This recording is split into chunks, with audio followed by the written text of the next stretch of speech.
Fellow 18s, magbigay tayo ng opinyon, komento, suhestyon tungkol sa kanta ni Pablo na Determinado. Very mysterious at ang ganda na mensahe ng kantang Determinado, very inspiring sa mga taong nangangarap na maabot ang pangarap nila.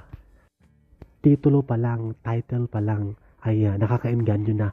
Ang Determinado ay isang Spanish word kung saan ito ay talagang nakakapagbigay ng inspirasyon para matupad ang ating hinahangad sa buhay.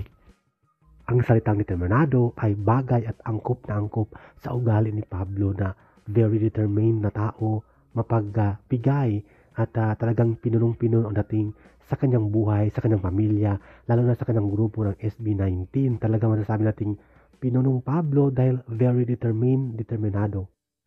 Ang salitang Determinado ay very strong word, very strong title na kung saan ang ibig sabihin ang pinupunto nito ay isang taong nagpursigi o magpursigi sa buhay para matupad ang pangarap, hindi lang para sa sarili kundi para sa buong pamilya at para sa mga kaibigan, at walang inaapakang tao, walang ginagawang masama as long as marangal ka